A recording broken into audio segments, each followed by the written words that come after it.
Wenn ich in einem Satz beschreiben müsste, wie mir das neue Group-Karussell-Modul von Divi gefällt, dann würde ich sagen, von Flop zu Top. Also, wir sind uns einig, Slider in Divi bisher waren nicht so wirklich der Kracher. Jetzt mit dem neuen Group-Karussell haben wir wahnsinnig tolle Möglichkeiten bekommen. Das Karussellmodul beruht auf dem neuen Group-Modul. Dazu gibt es auch ein Video von mir. Wenn du das anschauen magst, dann ist es vielleicht ein bisschen besser verständlich. Hier geht es jetzt darum, dir die Technik zu zeigen, wie du Slider erstellen kannst. Und zwar werden wir uns in diesem Tutorial anschauen, wie du so einen einfachen Slider erstellen kannst. Dann, wie du mehrere Slider nebeneinander anzeigen lassen kannst und auch, wie wir solche Effekte machen können, dass praktisch nur der mittlere Slider jetzt zum Beispiel hier in Farbe angezeigt wird und die rechts und links einfach schwarz-weiß und auch etwas verkleinert. Das ist natürlich besonders schön bei so Bildslidern und wie das funktioniert, das zeige ich dir jetzt. Wie immer in meinen Tutorials wird das Design sehr einfach gehalten, damit wir da nicht zu viel Zeit reingeben. Wichtiger ist es ja, die Technik kennenzulernen. Gib mir doch mal eine Rückmeldung, wie du das findest. Ist das okay für dich oder hättest du lieber ein paar mehr Schritte gezeigt? Also jetzt fangen wir aber an. Das neue Group-Karussell findest du hier ganz normal in den Modulen. Hier steht es schon an zweiter Stelle. Hier siehst du das erste Group. Dazu gibt es, wie gesagt, das Video. Das kannst du dir gerne noch anschauen. Und da klicke ich jetzt einfach drauf und dann wird mir hier praktisch schon der erste leere Slider angezeigt. Kleiner Hinweis an dieser Stelle. Ich nenne es immer Slider. Bei Divi in den Einstellungen wird es Group genannt und zwar einfach, weil es eine Gruppe ist. Also Gruppe bedeutet bei Divi, dass du Zeilen und Module praktisch wirklich in einer Gruppe zusammenfassen kannst, die du dann auch in einer Einheit bearbeiten und kopieren und so weiter. Deshalb heißt das hier nicht Slider, sondern Gruppe. Ich habe das irgendwie so in mir, dass es ein Slider ist, also lass dich da nicht verwirren. Eine Gruppe kannst du immer daran erkennen, dass sie hier ein graues Menü hat. Wir kennen ja hier schon das Grüne und das Blaue und Schwarz. Hier kommt jetzt das Graue für die Gruppe hinzu. Es stehen jetzt zwei übereinander und zwar ist das obere hier für das Group Karussell, also für die übergeordnete Einstellung dieser ganzen Karusselleinheit, während die untere Leiste für die Group Settings ist, also in meiner Welt für die Slider Settings.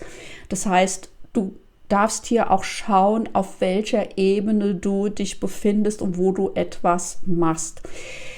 Die Group Karussell Settings sind hier schon geöffnet und was du hier siehst, ist einmal dieser erste Slider, der jetzt noch leer ist.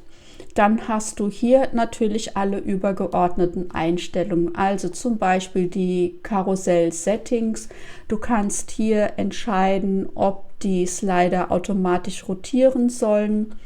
Du kannst hier den Center Mode anschalten, das werden wir gleich noch sehen, wie das funktioniert. Das bedeutet nichts anderes, als dass deine Slides immer mittig ausgerichtet werden, egal ob jetzt vielleicht auf einem Slide mehr oder weniger Text ist.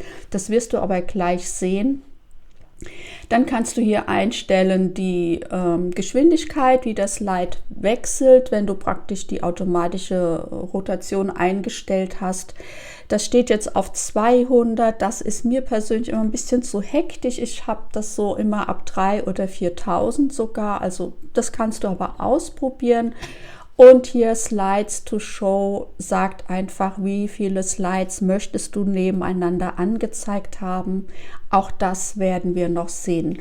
So, dann hast du hier die Elemente. Das ist noch wichtig. Du hast ja hier diese Pfeile. Da kannst du praktisch auswählen, ob du eine andere Pfeil haben möchtest. Also hier Und man muss natürlich darauf achten, dass die Richtung dann stimmt. Erstmal hier diesen Pfeil und dann kannst du für den rechten Pfeil auch noch etwas anderes auswählen, wenn du das möchtest.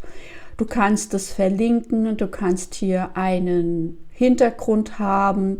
Die Loop-Funktion wird dann interessant, wenn du den Slider für Blogbeiträge verwenden möchtest. Das gucken wir uns heute aber nicht an und das Admin-Label kennst du. In den Einstellungen hier unter Design sind auch noch interessante Sachen. Also einmal die Pfeile selbst. Hier kannst du die Farbe einstellen, die Größe und was auch noch wichtig ist, das werden wir auch gleich sehen, die Pfeilposition. Du siehst, jetzt ist es innerhalb des Slides. Für unseren Zweck jetzt, was wir gleich erstellen, werden wir wechseln auf außerhalb. Also das kann ich ja jetzt direkt machen, damit das nicht in den Text reingeht. Und dann findest du hier noch weitere Einstellungsmöglichkeiten, wenn du einen Hintergrund haben willst oder Schattenabstände. Also es sind sehr, sehr viele Einstellungen hier möglich. Und das gleiche gilt für die Punktnavigation hier unten. Auch da kannst du einstellen, wo sie angezeigt werden soll, wie groß und die Farbe.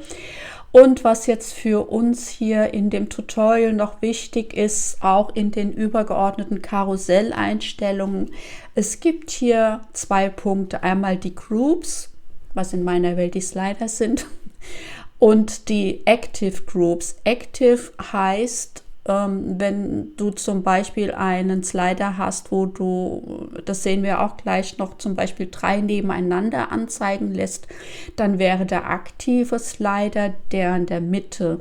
Und wir können, dadurch, dass wir diese Unterscheidung haben, sehr genau sagen, okay, wie sollen meine Slider allgemein aussehen und wie soll der Slider in der Mitte aussehen. Und das gibt uns sehr viele Variationsmöglichkeiten. Und das ist aber auch erstmal jetzt der allgemeine Überblick, damit du mir gleich besser folgen kannst. Ich würde sagen, wir fangen jetzt mal mit dem ersten Slide an. Zwar gehe ich jetzt nochmal auf Content und was eine gute Idee auf jeden Fall ist, hier das Admin-Label zu verändern, weil du sonst deine Slides nicht mehr auseinanderhalten kannst. Ich mache das hier natürlich in einer einfachen Variante. Sag hier einfach nur Name 1. So, dann hat das schon mal einen Namen. Dann füge ich hier jetzt nur mal ein Textmodul ein, kopiere mir das, damit wir ein bisschen mehr Text haben. Und dann würde ich jetzt hier in die Slide-Einstellungen gehen und einen Hintergrund hinzufügen. Da draufklicken, eine Farbe auswählen. So, die Pfeile hatten wir jetzt schon außerhalb platziert. Das ist gut. Was uns jetzt noch fehlt, wir müssen hier etwas Abstand hinzufügen. Dazu gehst du dann unter Design, wenn du innerhalb dieser Gruppe dich befindest, unter Design, Spacing und kannst hier dein Padding hinzufügen. Und ich mache jetzt mal ringsum 2%. So, hier können wir auch 3 machen. So haben wir jetzt einen Abstand hinzugefügt. Also in der Gestaltung des Sliders bist du jetzt vollkommen frei. Also ich würde es so machen, dass praktisch man erstmal so ein Basisdesign macht, was man dann für die anderen Slides auch verwenden kann. Und dann, wenn du das praktisch fertig hast, so dein Masterdesign, dann kannst du hier einfach die Slides kopieren. Und dann kann man hier auch das Admin-Label einfach nochmal verändern, dass du die Slides einfach auseinanderhalten kannst. Jetzt werde ich mal bei einem Slide noch mehr Text hinzufügen, um dir zu zeigen, was jetzt passiert. Wenn ein Slide länger ist, und das passiert ja ganz oft, zum Beispiel bei Testimonials ist das ganz häufig, jemand schreibt wenig, der andere schreibt etwas mehr. Du hast hier also einen wahnsinnig großen Raum, der sich immer nach dem längsten Slide richtet und dadurch sind jetzt diese Pfeile zum Beispiel nicht mehr zentriert. Das kannst du jetzt wiederum in den Group Karussell Settings einstellen. Das öffnen wir nochmal. Dazu ist jetzt zum Beispiel der Center Mode da. Wenn wir den anklicken, werden die Slides zentriert ausgerichtet. Und kleiner Tipp noch, wenn der Text jetzt wirklich zu lang ist, dass dieser Raum, weil die Höhe bleibt ja jetzt auch unverändert. Also du wirst immer die Höhe von dem längsten Slide haben. Wenn das zu viel Text ist, kannst du dir auch helfen mit der Mehrlesen-Funktion zum Beispiel. Dazu habe ich auch ein Tutorial, weil das kannst du jetzt in Divi 5 auch mit den Interaktionen ganz einfach erstellen. Also schau dir das gerne an, wenn du da Bedarf dran hast. Das ist jetzt die erste Slide-Variante, die wir haben. Wie gesagt, du kannst jetzt entscheiden, dass das automatisch rotiert wird, kannst hier die Geschwindigkeit noch einstellen und dass es bei Maushoover praktisch stoppt. Das ist auf jeden Fall eine sinnvolle Einstellung.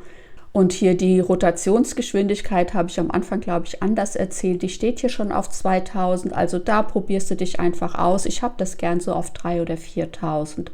So, das war jetzt die erste Variante. Wenn du jetzt diese Slides nebeneinander haben möchtest, dann bleibst du hier in den Karussell-Einstellungen und sagst jetzt zum Beispiel bei Slides to Show, das stelle ich jetzt mal auf 3.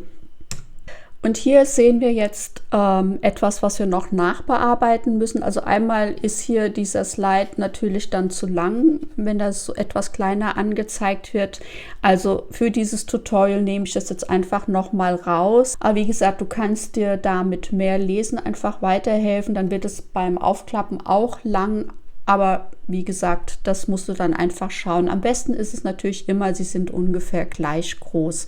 Was wir aber sehen, dass wir hier keinen Abstand zwischen den Slides haben und das können wir noch ergänzen, auch in den Group Karussell Settings unter Design und da eben zum Punkt Groups, das haben wir ja vorhin schon gehört, das wirkt sich dann auf die gesamte Gruppe aus und da fügen wir jetzt praktisch ein Spacing hinzu und zwar brauchen wir jetzt das Margin und da sage ich jetzt einfach mal 4%.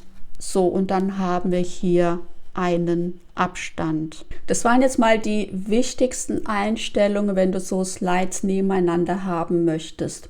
Es gibt jetzt in Divi noch weitere Funktionen und Einstellungsmöglichkeiten, die wir nutzen können, um das einfach auch optisch ein bisschen aufzuwerten. Dazu gehe ich jetzt aber zum nächsten Slider. Und zwar möchte ich dir jetzt zeigen, wie wir praktisch den linken und rechten Slider ein bisschen verkleinern können und dafür den in der Mitte hervorheben. Diese Verkleinerung kannst du natürlich auch für die Textslider verwenden. So gibst du einfach dem in der Mitte so ein bisschen mehr Raum und Aufmerksamkeit. Und wie das geht, das habe ich hier schon mal vorbereitet. Und zwar sind jetzt hier die Bilder einfach so nebeneinander. Und ich gehe hier auch in die Karusselleinstellungen unter Design und jetzt benötigen wir wieder die Einstellung der Gruppe und aktiv. Du erinnerst dich, die aktive Gruppe ist in diesem Fall jetzt der mittlere Slider und die Gruppe sind praktisch die an alle anderen Slider. Und wir gehen jetzt erstmal in die Gruppeneinstellungen und für das Beispiel, was ich dir gerade gezeigt habe, brauchen wir einmal den Filter, weil wir jetzt bei den Bildern die Sättigung rausnehmen. Wir haben jetzt hier 100% Sättigung und stellen das auf 0. Das macht unsere Bilder schwarz-weiß. Das ist der erste Schritt. Dann können wir die hier wieder schließen und dann gehen wir zum Punkt Transform. Also du siehst auch hier diese ganzen Funktionen, die jetzt darunter sich verbergen, die sind nicht neu. Also die kennen wir schon aus allen anderen Modulen, die hast du vielleicht auch schon oft verwendet. Deshalb denke ich, man wird sich schnell zurechtfinden, wenn man einfach weiß, wo man was findet und was Divi da wirklich möglich gemacht hat. So, also Transform, da brauchen wir hier den Punkt Scale und da reduziere ich jetzt einfach den Prozentwert und du siehst, das schrumpft jetzt schon. Ich lasse es jetzt mal auf 94%. Das war jetzt erstmal die Einstellung für die allgemeine Gruppe. Jetzt gehe ich noch zur aktiven Gruppe, weil ich hier noch einen Schatten hinzufügen möchte. Und dazu gehe ich auf Box Shadow und sage hier Schatten. Dann hebt sich das einfach noch mal ein bisschen mehr hervor.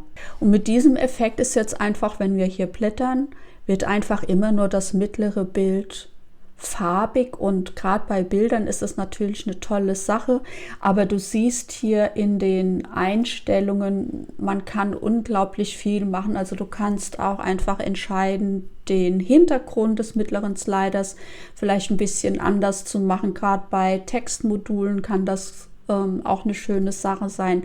Also der Kreativität sind hier keine Grenzen gesetzt. Ich hoffe, ich könnte dir das jetzt näher bringen, wie du mit dem Karussell arbeiten kannst, welche Möglichkeiten es bietet.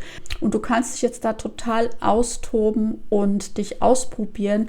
Und ich würde mich total freuen, wenn du ein Feedback da lässt, was du vielleicht noch wissen möchtest oder wie dir das gefallen hat, ob du die Funktion schon für dich nutzt.